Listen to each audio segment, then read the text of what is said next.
ಶ್ರೀ ಗುರುಭ್ಯೋ ನಮಃ ಹರಿ ಓಂ. ಶ್ರೀ ವಿದ್ಯಾಸಾಗರ ಮಾಧವತೀರ್ಥ ಗುರುಭ್ಯೋ ನಮಃ ಹರಿ ಓಂ. ಇವತ್ತಿನ ದಿನ ಮಂತ್ರಾಲಯ ಪ್ರಭುಗಳಾದಂತಹ ಶ್ರೀ ರಾಘವೇಂದ್ರ ಗುರುಸಾರ್ವಭೌಮರ ಆರಾಧನಾ ದಿನ. ಇವತ್ತಿನ ದಿನ ರಾಯರು ಸಜೀವವಾಗಿ ಬೃಂದಾವನ ಪ್ರವೇಶ ಮಾಡಿದಂತಹ ದಿನ. ಇವತ್ತಿನ ದಿನ ಅವರ ಸ್ಮರಣೆಯನ್ನು ನಾವು ಯಥಾಶಕ್ತಿ ಯಥಾಮತಿ ಮಾಡೋಣ. ರಾಘವೇಂದ್ರ ಗುರುಸಾರ್ವಭೌಮರು ಮೂಲ ರೂಪದಲ್ಲಿ ಶಂಕುಕರ್ಣ ಎಂಬುವ ಕರ್ಮಜ ದೇವತೆ.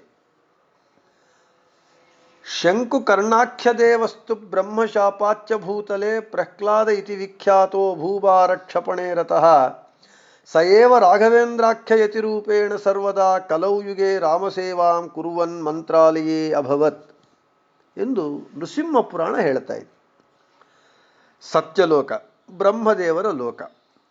ಆ ಸತ್ಯಲೋಕದಲ್ಲಿ ಬ್ರಹ್ಮದೇವರು ಭಗವಂತನ ಸೇವೆ ಮಾಡ್ತಾ ಇರುವಾಗ ಆತನ ಸಹಾಯಕರಾಗಿ ಮುಕ್ತಿಯೋಗ್ಯ ಜೀವರೆಲ್ಲ ಇರ್ತಾರೆ. ಅಲ್ಲಿ ಶಂಕುಕರ್ಣ ಎಂಬುವ ಕರ್ಮಜ ದೇವತೆನೂ ಇದ್ದರು. ಆ ಶಂಕುಕರ್ಣ ಎಂಬುವ ಕರ್ಮಜ ದೇವತೆ ಬ್ರಹ್ಮದೇವರು ಮಾಡುವ ಭಗವತ್ ಪೂಜೆಗೆ ಸ್ವಲ್ಪ ಸಾಮಗ್ರಿಯನ್ನು ಒದಗಿಸಿಕೊಡುವುದರಲ್ಲಿ ವಿಳಂಬ ಮಾಡಿದಾಗ ಬ್ರಹ್ಮದೇವರು ಶಂಕುಕರ್ಣ ಈ ಕರ್ಮಜ ದೇವತೆಗೆ ಶಾಪವನ್ನು ನೀಡಿದರು. ಏನಂತ ನೀಡಿದರು? ಶಾಪದ ಸ್ವಾರಸ್ಯ ಏನು ಅಂತ ಹೇಳಿದರೆ, ರಾಕ್ಷಸನಾಗು ಅಂತೇಳಿ ಶಾಪ ನೀಡಲಿಲ್ಲ. ರಾಕ್ಷಸ ಯೋನಿಯಲ್ಲಿ ಹುಟ್ಟು, ಅಂದರೆ ರಾಕ್ಷಸನ ಮಗನಾಗಿ ಹುಟ್ಟು ಅಂತ ಶಾಪವನ್ನು ನೀಡಿದರು. ಇಲ್ಲಿ ನಮಗೆ ಬ್ರಹ್ಮಲೋಕ, ಸತ್ಯಲೋಕ, ಮುಕ್ತಿಯೋಗ್ಯ ಜೀವರಿದ್ದಾರೆ. ಬ್ರಹ್ಮದೇವರು ಜೀವೋತ್ತಮರು. ಅವರು ಸಿಟ್ಟು ಮಾಡಿಕೊಂಡು ಶಾಪ ಕೊಡೋದೇನು, ಇವರು ಅಲ್ಲಿ ಅವರಿಗೆ ಸಿಟ್ಟು ಬರುವಂತೆ ನಡೆದುಕೊಳ್ಳುವುದೇನು, ಇದೆಲ್ಲವೂ ಕೂಡ ಚರ್ಚೆಗೆ ಬರುವ ವಿಷಯ. ಇದು ವಿಷಯಾಂತರ, ಬೇರೆ ಸಂದರ್ಭದಲ್ಲಿ ಅದನ್ನು ಚರ್ಚಿಸೋಣ. ಆ ಬ್ರಹ್ಮದೇವರ ಶಾಪವನ್ನು ಸ್ವೀಕಾರ ಮಾಡಿ ಶಂಕುಕರ್ಣ ಎಂಬುವ ಕರ್ಮಜ ದೇವತೆ ಕೃತಯುಗದಲ್ಲಿ ದೈತ್ಯೋತ್ತಮನಾದಂತಹ ಹಿರಣ್ಯಕಶಿಪುವಿನ ಮಗನಾಗಿ ಪ್ರಹ್ಲಾದರಾಜರಾಗಿ ಹುಟ್ಟಿದರು. ಆ ಪ್ರಹ್ಲಾದರಾಜರೇ ದ್ವಾಪರ ಯುಗದಲ್ಲಿ ಬಾಹ್ಲೀಕ ರಾಜರಾಗಿ ಹುಟ್ಟಿದರು. ಬಾಹ್ಲೀಕ ರಾಜರಾಗಿ ಹುಟ್ಟಿ ಪರಮ ಭಾಗವತೋತ್ತಮರಾಗಿ ಧರ್ಮನಿಷ್ಠಾಗರಿಷ್ಠರಾಗಿ ಇದ್ದು ಭಗವಂತನ ಇಚ್ಛೆಗೆ ಅನುಗುಣವಾಗಿ ಕುರುಕ್ಷೇತ್ರ ಯುದ್ಧದಲ್ಲಿ ಕೌರವರ ಪಕ್ಷ ವಹಿಸಿ ಭೀಮಸೇನ ದೇವರ, ಜೀವೋತ್ತಮರಾದ ವಾಯುದೇವರ ಅವತಾರವಾದ ಭೀಮಸೇನ ದೇವರ ಗದಾಪ್ರಹಾರಕ್ಕೆ ತುತ್ತಾದವರು. ಭೀಮಸೇನ ದೇವರ ಕೈಯಲ್ಲಿ ಮರಣ ಹೊಂದುವುದು ಮಹದ್ಭಾಗ್ಯ ಅಂತ ಭಾವಿಸಿದಂತಹ ಭಾಗವತೋತ್ತಮರು ಬಾಹ್ಲೀಕ ರಾಜರು. ಅಂದರೆ ದ್ವಾಪರ ಯುಗದಲ್ಲಿ ಬಾಹ್ಲೀಕ ರಾಜರು, ಕೃತಯುಗದಲ್ಲಿ ಪ್ರಹ್ಲಾದ ರಾಜರು, ಮೂಲ ರೂಪದಲ್ಲಿ ಶಂಕುಕರ್ಣ ಎಂಬುವ ಕರ್ಮಜ ದೇವತೆ. ಅವರೇ ಕಲಿಯುಗದಲ್ಲಿ ಮೊದಲು ಬಾರಿ ವ್ಯಾಸರಾಜರಾಗಿ ಅವತಾರವನ್ನು ಮಾಡಿ ಎರಡನೇ ಬಾರಿ ರಾಘವೇಂದ್ರ ಗುರುಸಾರ್ವಭೌಮರಾಗಿ ಅವತಾರವನ್ನು ಕಲಿಯುಗದಲ್ಲಿ ಮಾಡಿದ್ದಾರೆ. ವ್ಯಾಸರಾಜರಾಗಂತೂ ಇವತ್ತು ಮಧ್ವ ಸಿದ್ಧಾಂತ ಇನ್ನೂ ಈ ಶತಮಾನದಲ್ಲೂ ಉಳಿದಿದೆ ಅಂತ ಹೇಳಿದರೆ ಅದು ವ್ಯಾಸರಾಜರ ಕೊಡುಗೆ. ಅದಕ್ಕೆ ಪುರಂದರದಾಸರು ಹೇಳ್ತಾರೆ, ಈಸು ಮುನಿಗಳಿದ್ದೇನು ಮಾಡಿದರು ವ್ಯಾಸಮುನಿ ಮಧ್ವ ಮತವನ್ನು ಉದ್ಧರಿಸಿದ ಎಂದು. ಆದ ಕಾರಣ ಇದಕ್ಕೆ ಪ್ರಮಾಣಗಳು ಏನು ಅಂತಂದರೆ, ನಾನು ಮೊದಲೇ ಹೇಳಿದಂತೆ ನೃಸಿಂಹ ಪುರಾಣದಲ್ಲಿ ಮೂಲ ರೂಪದಲ್ಲಿ ಶಂಕುಕರ್ಣ ಎಂಬುವ ದೇವತೆ, ಅವರೇ ಪ್ರಹ್ಲಾದರಾಜರು, ಅವರೇ ರಾಯರಾಗಿ ಅವತಾರ ಮಾಡಿದ್ದಾರೆ. ಪ್ರಹ್ಲಾದರಾಜರೇ ಬಾಹ್ಲೀಕ ರಾಜರಾಗಿ ವ್ಯಾಸರಾಜರಾಗಿಯೂ ಅವತಾರ ಮಾಡಿದ್ದಾರೆ ಎಂಬುದಕ್ಕೆ ಅನೇಕ ಪ್ರಮಾಣಗಳಿದೆ ವ್ಯಾಸ ಸಾಹಿತ್ಯದಲ್ಲೂ ದಾಸ ಸಾಹಿತ್ಯದಲ್ಲೂ. ಆಚಾರ್ಯರು ತಾತ್ಪರ್ಯ ನಿರ್ಣಯದಲ್ಲಿ, ಮಹಾಭಾರತ ತಾತ್ಪರ್ಯ ನಿರ್ಣಯದಲ್ಲಿ ಹೇಳ್ತಾರೆ, ಬಾಹ್ಲೀಕ ರಾಜ ಸತ್ತಮಃ ಹಿರಣ್ಯಕಶಿಪೋ ಪುತ್ರ ಪ್ರಹ್ಲಾದೋ ಭಗವತ್ಪ್ರಿಯ ವಾಯುನಾಚ ಸಮಾವಿಷ್ಟ.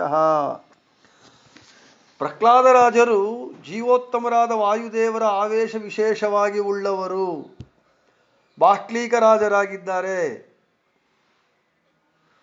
ಇನ್ನು ಅವರೇ ವ್ಯಾಸರಾಜರಾಗಿ ಅವತಾರವನ್ನು ಮಾಡಿದ್ದಾರೆ.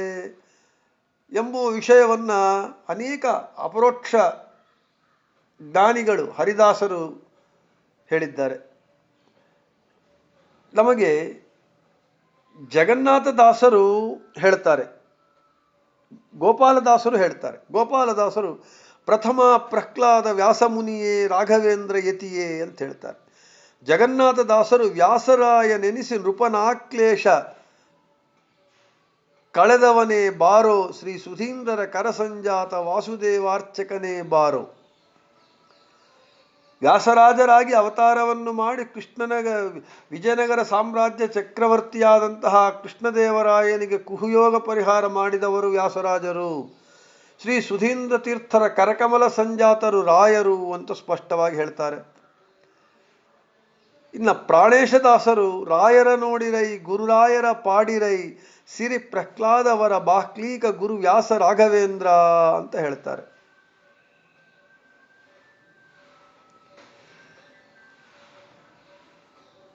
ಇನ್ನ ಜಗನ್ನಾಥದಾಸರು ಮತ್ತು ಹೇಳ್ತಾರೆ, ಕಾಮಧೇನುವಿನಂತೆ ಇಪ್ಪ ಗುರುವರನ ಸಾರ್ವಭೌಮ ಸುಧೀಂದ್ರ ಸುತ ರಾಘವೇಂದ್ರ. ಈ ರೀತಿಯಾಗಿ ರಾಯರು ಮೂಲ ರೂಪದಲ್ಲಿ ಶಂಕುಕರ್ಣ ಎಂಬ ಕರ್ಮಜ ದೇವತೆ, ಅವರೇ ಕೃತಯುಗದಲ್ಲಿ ಪ್ರಹ್ಲಾದರಾಜರಾಗಿ, ಅವರೇ ದ್ವಾಪರಯುಗದಲ್ಲಿ ಬಾಹ್ಲೀಕ ರಾಜರಾಗಿ, ಅವರೇ ಕಲಿಯುಗದಲ್ಲಿ ಮೊದಲು ಬಾರಿ ವ್ಯಾಸರಾಜರಾಗಿ, ಅವರೇ ಎರಡನೇ ಬಾರಿ ರಾಘವೇಂದ್ರ ಗುರುಸಾರ್ವಭೌಮರಾಗಿ ಅವತಾರವನ್ನು ಮಾಡಿದ್ದಾರೆ. ಎಲ್ಲ ಮೂಲ ರೂಪದಲ್ಲೂ ಎಲ್ಲ ಅವತಾರಗಳಲ್ಲೂ ಪರಮ ಭಾಗವತೋತ್ತಮರಾಗಿ ಪರಮ ಭಗವದ್ಭಕ್ತರಾಗಿ ನಮ್ಮ ರಾಘವೇಂದ್ರ ಗುರುಸಾರ್ವಭೌಮರು ಇದ್ದಾರೆ. ಅವರು ಪರಮ ಭಾಗವತೋತ್ತಮರು, ಪರಮ ಭಗವದ್ಭಕ್ತರು ಆದ ಕಾರಣವೇ ಪೂಜ್ಯಾಯ ರಾಘವೇಂದ್ರಾಯ ಪೂಜ್ಯನೀಯರಾಗಿದ್ದಾರೆ.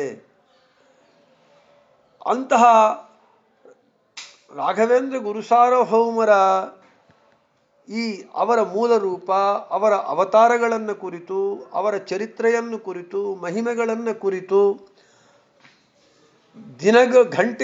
ದಿನಗಳಲ್ಲ ಇಡೀ ನಮ್ಮ ಜೀವನವೆಲ್ಲ ನಾವು ಓದಿದರೂ ಹೇಳಿದರೂ ಕೇಳಿದರೂ ನಮ್ಮ ಜೀವನ ಸಾಕಾಗುವುದಿಲ್ಲ.